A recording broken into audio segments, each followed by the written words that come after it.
हरियाणा में बाढ़ और जलभराव से प्रभावित हुए जिलों के किसानों प्रतिनिधियों ने अखिल भारतीय किसान सभा के बैनर तले हिसार में किसान कन्वेंशन का आयोजन किया। इस कन्वेंशन में सरकार से बाढ़ राहत के लिए घोषित किए गए बजट को आगामी 2 महीनों में ही पूरा खर्च करवाने के लिए संघर्ष की तारीखों का ऐलान किया गया। खबर से जुड़ी ज्यादा जानकारी के लिए अखिल भारतीय किसान सभा के राष्ट्रीय उपाध्यक्ष कामरेड इंद्रजीत सिंह और हरियाणा प्रदेश अध्यक्ष मास्टर बलबीर सिंह से खास बातचीत की है टोटल न्यूज के associate editor doctor Mahesh Kumar ने। अखिल भारतीय किसान सभा के बैनर तले अब हरियाणा में बाढ़ प्रभावित क्षेत्रों के तमाम किसान प्रतिनिधियों को हिसार में इकट्ठा किया गया, कारणों को समझने की कोशिश की गई और एक पूरी रणनीति यहां पर अखिल भारतीय किसान सभा की तरफ से इस संघर्ष को लेकर तय कर दी गई है। तमाम दिग्गज नेता इस वक्त हमारे साथ बने हुए हैं अखिल भारतीय किसान सभा के। मुझे बताइए कि सर,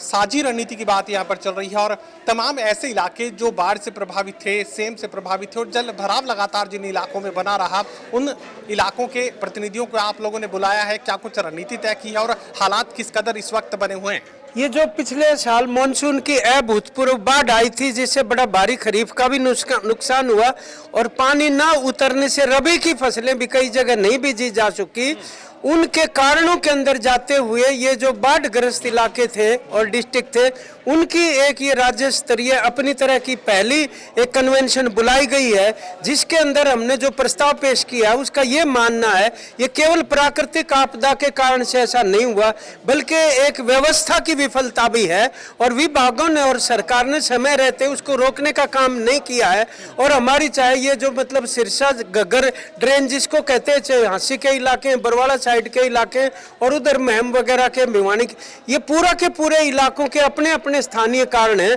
आज हम उनके ऊपर विश्लेषण करके और आने वाले समय में हम कहते हैं कि जो भी इसके लिए फ्लड कंट्रोल बोर्ड का उसका सोशल ऑडिट होना चाहिए, लोगों को पता होना चाहिए कि जो जो निर्णय हुए उनको लागू करने के लिए क्या कदम उठाए गए हैं। नहीं तो आज ही हम तय करके और हमारे प्रधान जी जो आपको बताएंगे कि क्या कार्रवाइयां हम आज के यहाँ से लेके जा रहे हैं। मुझे बताइए कि किस तरह की रणनीति आप लोगों की तरफ से तय की गई है? जाहिर है संघर्ष तो करना पड़ेगा। एक तो जो 736 करोड़ रुपया मंजूर हुआ है उसको समय पर प्रयोग हो, उसके लिए हम लगातार पंचायतें करेंगे। अभी 11 तारीख से ही आर्य नगर इधर आपके हिसार में ही है, वहाँ से शुरू करेंगे। उसके बाद हम 12 तारीख को फिर मंगाली में और 18 तारीख को चूड़ी,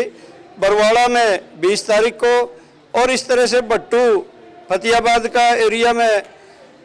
22 तारीख को करेंगे, बड़ी पंचायतें करेंगे और आखिर में हम 28 मई को ओटू हेड सिरसा तक जाएंगे और वहाँ एक बड़ी संख्या में लोगों को लेकर जमावड़ा करेंगे। ये पूरा पैसा जो फ्लड कंट्रोल बोर्ड को मिला है उसका एक एक रुपया मई और जून के महीने में खर्च हो जाना चाहिए और उसके प्रबंध होने चाहिए। कहीं भी जहाँ बरवाड़ा जैसा एरिया में या कोई ड्रेन नहीं है वहाँ भी स्थायी प्रबंध हो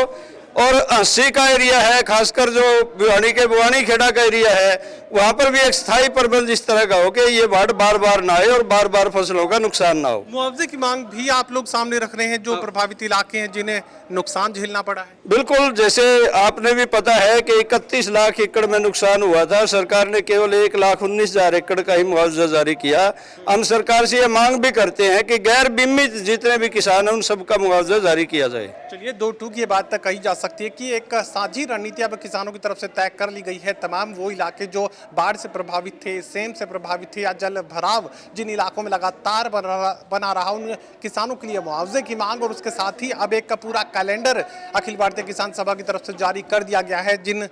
तारीखों पर विरोध प्रदर्शन किए जाएंगे और एक बड़े आंदोलन की तैयारी अब अखिल भारतीय किसान सभा की तरफ से की जा रही है। सहयोगी कमल के साथ doctor Mahesh Kumar, total news Hisar.